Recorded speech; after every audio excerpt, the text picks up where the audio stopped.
ನಮಸ್ಕಾರ ಸ್ನೇಹಿತರೆ, ಯುವ ನಿಧಿ ಯೋಜನೆಗೆ ನೀವೇನಾದ್ರೂ ಈಗಾಗಲೇ ಅರ್ಜಿ ಸಲ್ಲಿಕೆ ಮಾಡಿರ್ತೀರಾ. ಕೆಲವರಿಗೆ ಅಮೌಂಟ್ ಕೂಡ ಬಂದಿರುತ್ತೆ 3,000, ಡಿಗ್ರಿ ಅವ್ರಿಗೆ 3,000 ಬಂದಿರುತ್ತೆ, ಡಿಪ್ಲೊಮಾದವ್ರಿಗೆ 1,500 ರೂಪಾಯಿ ಬಂದಿರುತ್ತೆ. ಇನ್ನು ಕೆಲವರಿಗೆ ಹಣನೇ ಬಂದಿರಲ್ಲ. ಈಗ ನಿಮ್ಗೆ ಹಣ ಬಂದಿರ್ಲಿ ಬರ್ದೇ ಇರ್ಲಿ, ನೀವು ಪ್ರತಿ ತಿಂಗಳು ಯುವ ನಿಧಿ ಯೋಜನೆಗೆ ಅರ್ಜಿ ಸಲ್ಲಿಕೆ ಆದ್ರೆ ಮಾಡಬೇಕು. ಅಂದ್ರೆ ಅದು ಯಾವ ರೀತಿಯಾಗಿ ಅರ್ಜಿ ಸಲ್ಲಿಕೆ ಮಾಡಬೇಕು ಅಂದ್ರೆ ಅದು ಸೆಲ್ಫ್ ಡಿಕ್ಲರೇಷನ್ ಅಂತ ಕೊಡ್ಬೇಕಾಗುತ್ತೆ. ಈಗ ಜನವರಿ ತಿಂಗಳಿನಲ್ಲಿ ನಮಗೆ ಯಾವುದೇ ರೀತಿಯಾದ ಒಂದು ಜಾಬ್ ಸಿಕ್ಕಿಲ್ಲ, ಯಾವುದೇ ಗೌರ್ಮೆಂಟ್ ಜಾಬ್ ಸಿಕ್ಕಿಲ್ಲ, ಯಾವುದೇ ಪ್ರೈವೇಟ್ ಜಾಬ್ ಸಿಕ್ಕಿಲ್ಲ. ಈ ರೀತಿಯಾಗಿ ನೀವು ಒಂದು ಸೆಲ್ಫ್ ಡಿಕ್ಲರೇಷನ್ ಫಾರ್ಮ್ ಅನ್ನ ಸಬ್ಮಿಟ್ ಮಾಡಬೇಕಾಗುತ್ತೆ. ಅದು ಯಾವ ರೀತಿಯಾಗಿ ನೀವು ಸೆಲ್ಫ್ ಡಿಕ್ಲರೇಷನ್ ಫಾರ್ಮ್ ಅನ್ನ ಸಬ್ಮಿಟ್ ಮಾಡೋದು ಅನ್ನೋದನ್ನ ಈ ವಿಡಿಯೋದಲ್ಲಿ ತಿಳಿಸ್ಕೊಡ್ತೀನಿ. ಲೈವ್ ಡೆಮೋ ಆಗಿ ನಿಮಗೆ ತೋರಿಸ್ಕೊಡ್ತೀನಿ. ಅದರಿಂದ ನೀವು ನಮಗೆ ಮಾಡಬೇಕಾಗಿರೋದಿಷ್ಟೇ, ನೀವು ಕೊಡುವಂತಹ ಎನ್ಕರೇಜ್ಮೆಂಟೇ ನಮಗೆ ಹೆಚ್ಚಿಗೆ ವಿಡಿಯೋಸ್ ಮಾಡಿ ತಿಳಿಸೋದಕ್ಕೆ. ಪ್ಲೀಸ್ ಯಾರ್ಯಾರು ನೋಡ್ತಿದ್ದೀರೋ ಪ್ರತಿಯೊಬ್ಬರು ವಿಡಿಯೋಗೆ ಲೈಕ್ ಮಾಡಿಬಿಟ್ಟು ಚಾನಲ್ ಅನ್ನ ಸಬ್ಸ್ಕ್ರೈಬ್ ಮಾಡ್ಕೋಬಿಡಿ.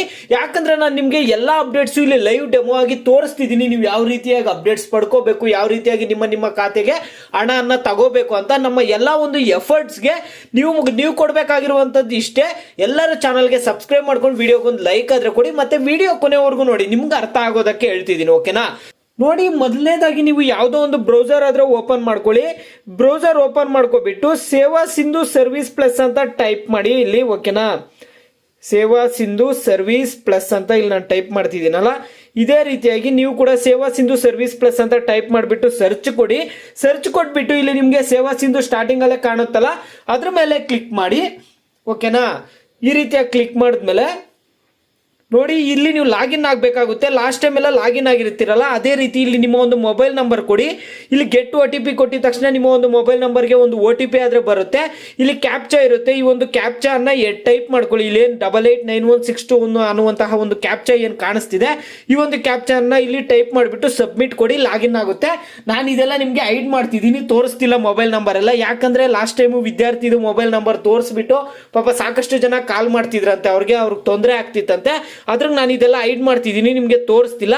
ಇಲ್ಲಿ ನೀವು ಸಬ್ಮಿಟ್ ಕೊಟ್ಟಿದ ತಕ್ಷಣ ನಿಮ್ಗೆ ಯಾವ ರೀತಿಯಾಗಿ ಪೇಜ್ ಓಪನ್ ಆಗುತ್ತೆ ಅನ್ನೋದನ್ನ ತೋರಿಸ್ತೀನಿ ನೋಡಿ ಡೈರೆಕ್ಟ್ ಆಗಿ. ನೋಡಿ, ಇಲ್ಲಿ ನೀವು ಲಾಗಿನ್ ಆಗಿದ ತಕ್ಷಣ ನಿಮಗೆ ಈ ರೀತಿಯಾಗಿ ಒಂದು ಪೇಜ್ ಆದ್ರೆ ಓಪನ್ ಆಗುತ್ತೆ. ಈ ರೀತಿಯಾಗಿ ನಿಮಗೆ ಪೇಜ್ ಓಪನ್ ಆದಾಗ ಇಲ್ಲಿ ಅಪ್ಲೈ ಫಾರ್ ಸರ್ವಿಸಸ್ ಅಂತ ಕಾಣ್ತಿದೆ ಅಲ್ಲ, ಈ ಒಂದು ಅಪ್ಲೈ ಫಾರ್ ಸರ್ವಿಸಸ್ ಮೇಲೆ ಕ್ಲಿಕ್ ಮಾಡಿ. ಇಲ್ಲಿ ವ್ಯೂ ಆಲ್ ಅವೈಲೇಬಲ್ ಸರ್ವಿಸಸ್ ಅಂತ ಒಂದು ಆಪ್ಷನ್ ಕಾಣ್ತಿದೆ ಅಲ್ಲ, ಆ ಒಂದು ಆಪ್ಷನ್ ಮೇಲೆ ಆದ್ರೆ ಕ್ಲಿಕ್ ಮಾಡಿ. ಓಕೆನಾ? ಕ್ಲಿಕ್ ಮಾಡಿದ ತಕ್ಷಣ ಇಲ್ಲಿ ಕೆಳಗಡೆ ಸ್ಕ್ರೋಲ್ ಮಾಡಿ. ಇಲ್ಲಿ ನಿಮಗೆ ಸರ್ಚ್ ಆಪ್ಷನ್ ಒಂದು ಕಾಣಿಸ್ತಿದೆಯಾ, ಇಲ್ಲಿ ಸರ್ಚ್ ಆಪ್ಷನ್ ಮೇಲೆ ಕ್ಲಿಕ್ ಮಾಡಿ.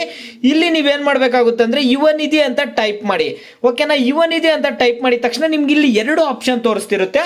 ಒಂದು ಅಪ್ಲಿಕೇಶನ್ ಫಾರ್ ಯುವ ನಿಧಿ ಸ್ಕೀಮ್ ಅಂತ ತೋರಿಸ್ತಿದೆ. ಇದು ಆಲ್ರೆಡಿ ನೀವು ಯುವ ನಿಧಿ ಸ್ಕೀಮ್ಗೆ ಅರ್ಜಿ ಸಲ್ಲಿಕೆ ಮಾಡಿರ್ತೀರಾ, ಇದ್ರ ಬಗ್ಗೆ ನೀವು ತಲೆ ಕೆಡಿಸ್ಕೋಬೇಡಿ. 2ನೇ ಆಪ್ಷನ್ ಬನ್ನಿ, Yuva Nidhi application for monthly self declaration ಅಂತ ಇದೆ ಅಲ್ಲ, ಈ ಒಂದು ಸೆಲ್ಫ್ ಡಿಕ್ಲರೇಷನ್ ಮೇಲೆ ಕ್ಲಿಕ್ ಮಾಡಬೇಕಾಗುತ್ತೆ. Yuva Nidhi application for monthly self declaration ಅನ್ನೋ ಲಿಂಕ್ ಮೇಲೆ ಕ್ಲಿಕ್ ಮಾಡಿ. ಓಕೆನಾ? ಕ್ಲಿಕ್ ಮಾಡಿದ ತಕ್ಷಣ ನೋಡಿ ನಿಮಗೆ ಈ ರೀತಿಯಾಗಿ ಓಪನ್ ಆಗುತ್ತೆ. ನೀವಿಲ್ಲಿ ಏನೂ ಮಾಡಬೇಕಾಗಿಲ್ಲ, ಜಸ್ಟ್ ಇಲ್ಲಿ ನಿಮ್ಮ ಒಂದು ಆಧಾರ್ ನಂಬರ್ ಅನ್ನ ಟೈಪ್ ಮಾಡಬೇಕಾಗುತ್ತೆ. ಓಕೆನಾ? ಇಲ್ಲಿ ನಿಮ್ಮ ಒಂದು ಆಧಾರ್ ನಂಬರ್ ಅನ್ನಾದ್ರೆ ಟೈಪ್ ಮಾಡಿ. ಇವೆಲ್ಲ ನಾನು ಸ್ವಲ್ಪ ಬ್ಲರ್ ಮಾಡ್ತಿರ್ತೀನಿ ಕಾನ್ಫಿಡೆನ್ಷಿಯಲ್ ಆಗಿರೋ ಕಾರಣದಿಂದ.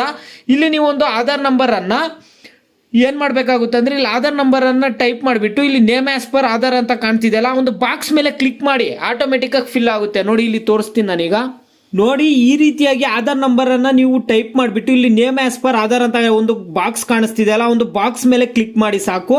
ಕ್ಲಿಕ್ ಮಾಡಿದ ತಕ್ಷಣ ನೋಡಿ, ಇಲ್ಲಿ I hereby state that I have no objection in authenticating myself with Aadhaar based authentication ಅಂತ ಕಾಣ್ತಿದೆ ಅಲ್ಲ, ಇದು ಅಗ್ರಿ ಕೊಡಿ. ಇದೇನಕ್ಕೆ ಕೇಳ್ತಿದೆ ಅಂದ್ರೆ ನೀವು OTP ಕೊಡಬೇಕಾಗುತ್ತೆ. ಇಲ್ಲಿ ಅಗ್ರಿ ಅಂತ ಕೊಡಿ. ಓಕೆನಾ? ಇಲ್ಲಿ OTP ಆದ್ರೆ ಹೋಗಿರುತ್ತೆ, ನಿಮ್ಮ ಒಂದು ಆಧಾರ್ ರಿಜಿಸ್ಟರ್ಡ್ ಮೊಬೈಲ್ ನಂಬರ್ಗೆ ಒಂದು OTP ಹೋಗಿರುತ್ತೆ. ಈ ಒಂದು OTP ಅನ್ನ ಎಂಟರ್ ಮಾಡಿಬಿಟ್ಟು ವ್ಯಾಲಿಡೇಟ್ ಕೊಡಿ. ಓಕೆನಾ? ನೋಡಿ, ನಾನು OTP ಅನ್ನ ಎಂಟರ್ ಮಾಡಿದೆ, ಇಲ್ಲಿ ವ್ಯಾಲಿಡೇಟ್ ಕೊಡ್ತಿದ್ದೀನಿ.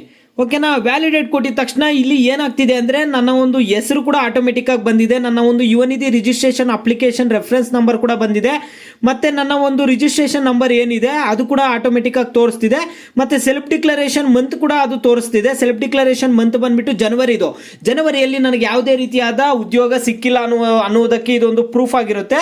ಸೆಲ್ಫ್ ಡಿಕ್ಲರೇಷನ್ ಕನ್ಸೆಂಟ್ ಅಂತ ಇದೆಯಲ್ಲ, I am a domicile of Karnataka. I am not self-employed. I am not availing ESI, PF, NPS benefits and I am not employed either in government or private ಅಂತ ಇದೆ ಅಲ್ಲ.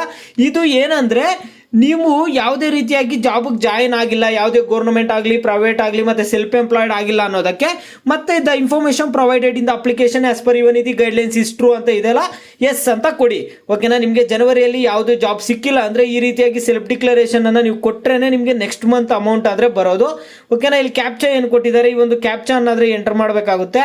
ಓಕೆನಾ, ಇಲ್ಲಿ ಕೊಟ್ಟಿರುವಂತಹ captcha ಅನ್ನ enter ಮಾಡಿ. ಮತ್ತೆ ನೋಡಿ, ಇದು ಇಂಪಾರ್ಟೆಂಟ್ ಏನಂದ್ರೆ ನಿಮ್ಮ ಫ್ರೆಂಡ್ಸ್ಗೆಲ್ಲ ಶೇರ್ ಮಾಡಿ. ಪಾಪ ಸಾಕಷ್ಟು ಜನ ಯುವ ನಿಧಿಗೆ ಅಪ್ಲೈ ಮಾಡಿರ್ತಾರೆ, ಅವ್ರಿಗೆ ಗೊತ್ತೇ ಇರಲ್ಲ ಸೆಲ್ಫ್ ಡಿಕ್ಲರೇಷನ್ ನಾವು ಫಿಲ್ ಮಾಡೇ ಮಾಡಬೇಕು ನೆಕ್ಸ್ಟ್ ಮಂತ್ ಇಂದ ಪೇಮೆಂಟ್ಸ್ ಬರ್ಬೇಕಂದ್ರೆ ಅಂತ. ಅದರಿಂದ ನಿಮ್ಮ ಫ್ರೆಂಡ್ಸ್ಗೆ ನಿಮ್ಮ ಒಂದು ಕಾಲೇಜ್ ಗ್ರೂಪ್ಸ್ ಅಲ್ಲೆಲ್ಲ ಆದಷ್ಟು ಶೇರ್ ಮಾಡಿ, ಎಲ್ಲರಿಗೂ ಉಪಯೋಗ ಆಗುತ್ತೆ. ಓಕೆನಾ, ಈ ರೀತಿಯಾಗಿ ಒಂದು ಕ್ಯಾಪ್ಚಾ ಅನ್ನೆಲ್ಲ ಎಂಟರ್ ಮಾಡಾದ್ಮೇಲೆ ಸಬ್ಮಿಟ್ ಅನ್ನುವಂತಹ ಆಪ್ಷನ್ ಆದ್ರೆ ಕಾಣ್ತಿದೆ ತಾನೇ, ಇಲ್ಲಿ ಸಬ್ಮಿಟ್ ಅನ್ನುವಂತಹ ಆಪ್ಷನ್ ಮೇಲೆ ಕ್ಲಿಕ್ ಮಾಡಿ. ಓಕೆನಾ, ಕ್ಲಿಕ್ ಮಾಡಿದ ತಕ್ಷಣ ಇಲ್ಲಿ ನೋಡಿ ಈ ರೀತಿಯಾಗಿ ಒಂದು ಓಪನ್ ಆಗುತ್ತೆ. ಇಲ್ಲಿ ಈಗ ಏನ್ ಮಾಡ್ಬೇಕಾಗುತ್ತೆ ಅಂದ್ರೆ ಕೆಳಗಡೆ ಸ್ಕ್ರೋಲ್ ಮಾಡಿ. ಸ್ಕ್ರೋಲ್ ಮಾಡಿದಾಗ ಮತ್ತೆ ಸಬ್ಮಿಟ್ ಅಂತ ಒಂದು ಆಪ್ಷನ್ ಕಾಣ್ತಿದೆ. ಈ ಒಂದು ಸಬ್ಮಿಟ್ ಅನ್ನುವಂತಹ ಆಪ್ಷನ್ ಮೇಲೆ ಆದ್ರೆ ಕ್ಲಿಕ್ ಮಾಡಬೇಕಾಗುತ್ತೆ. ಕ್ಲಿಕ್ ಮಾಡಿದ ತಕ್ಷಣ ನೋಡಿ ಅಕ್ನಾಲಜ್ಮೆಂಟ್ ಆದ್ರೆ ಬಂದ್ಬಿಡ್ತು. ಇಲ್ಲಿ ಅಕ್ನಾಲಜ್ಮೆಂಟ್ ಅಲ್ಲಿ ನೋಡಿ ಏನೇನಿದೆ ಇಲ್ಲಿ ನೋಡ್ಕೋಬಹುದು ನೀವು. ನಿಮ್ಮ ಒಂದು ನೇಮ್ ಇದೆ, ಮತ್ತೆ ಇಲ್ಲಿ ನಿಮ್ಮ ಒಂದು ಯುವ ನಿಧಿದು ಸ್ವಯಂ ಘೋಷಣೆ ಅರ್ಜಿ ಉಲ್ಲೇಖ ಸಂಖ್ಯೆ ಇದೆ, ಇಲ್ಲಿ self declaration application reference number ಕೂಡ ಇದೆ, ಮತ್ತೆ ಇಲ್ಲಿ ಯುವ ನಿಧಿ ರಿಜಿಸ್ಟ್ರೇಷನ್ ಅಪ್ಲಿಕೇಶನ್ ರೆಫರೆನ್ಸ್ ನಂಬರ್ ಇದೆ. ಅವೆರಡು ನಂಬರು ಬೇರೆ ಬೇರೆ. ಓಕೆನಾ, ಇಲ್ಲಿ ಸೆಲ್ಫ್ ಡಿಕ್ಲರೇಷನ್ ಸಬ್ಮಿಟ್ ಆಗಿದೆ ಅಪ್ಲಿಕೇಶನ್ ಅಷ್ಟೇ. ಇದನ್ನ ಪ್ರಿಂಟ್ ಮಾಡ್ಕೊಳ್ಳಿ, ಇಲ್ಲ ನಿಮ್ಮ ಒಂದು PDF ಗೆ ಎಕ್ಸ್ಪೋರ್ಟ್ ಮಾಡ್ಕೊಂಡು ಸೇವ್ ಮಾಡ್ಕೊಂಡು ಇಟ್ಕೊಳ್ಳಿ. ಓಕೆನಾ, ಈ ರೀತಿಯಾಗಿ ಈಸಿಯಾಗಿ ನೀವು ಮಾಡಬೇಕಾಗುತ್ತೆ. ಮಂತ್ಲಿ ನೀವು ಒಂದು ಸೆಲ್ಫ್ ಡಿಕ್ಲರೇಷನ್ ಫಾರ್ಮ್ ಅನ್ನ ಫಿಲ್ ಮಾಡಬೇಕಾಗುತ್ತೆ. ಇದು ಈ ಮಂತ್ದು ಈ ರೀತಿ ಫಿಲ್ ಮಾಡ್ಕೊಳ್ಳಿ. ನೆಕ್ಸ್ಟ್ ಮಂತ್ ಬಗ್ಗೆ ನೀವೇನು ತಲೆ ಕೆಡಿಸ್ಕೋಬೇಡಿ. ನೆಕ್ಸ್ಟ್ ಮಂತ್ ಫಿಲ್ ಮಾಡುವಾಗ ನಾನು ನಿಮಗೆ ಲೈವ್ ಡೆಮೋ ವಿಡಿಯೋ ಆದ್ರೆ ಮಾಡಿ ತಿಳಿಸ್ತೀನಿ. ಈಗ ಸದ್ಯಕ್ಕೆ ಎಲ್ಲರೂ ಈ ಒಂದು ಕೆಲಸವನ್ನ ಮಾಡಿ ನಿಮ್ಮ ಫ್ರೆಂಡ್ಸ್ಗೂ ಶೇರ್ ಮಾಡಿ, ಆದಷ್ಟು ಎಲ್ರಿಗೂ ಹೆಲ್ಪ್ ಆಗಲಿ. ಎಲ್ಲರಿಗೂ ನನ್ನ ಒಂದು ಹೃದಯಪೂರ್ವಕ ಧನ್ಯವಾದಗಳು. ನಿಮಗೆ ಬೇರೆ ಏನೇ ಡೌಟ್ಸ್ ಇರಲಿ ನೀವು ವಿಡಿಯೋಗೆ ಲೈಕ್ ಮಾಡ್ಬಿಟ್ಟು ಕಾಮೆಂಟ್ ಮುಖಾಂತರ ತಿಳಿಸಿ. ಯಾವ ಟಾಪಿಕ್ಸ್ ಬಗ್ಗೆ ಹೆಚ್ಚಿಗೆ ಕಾಮೆಂಟ್ಸ್ ಇರುತ್ತೋ ಅದ್ರ ಬಗ್ಗೆ ನೆಕ್ಸ್ಟ್ ವಿಡಿಯೋ ಆದ್ರೆ ಬರುತ್ತೆ.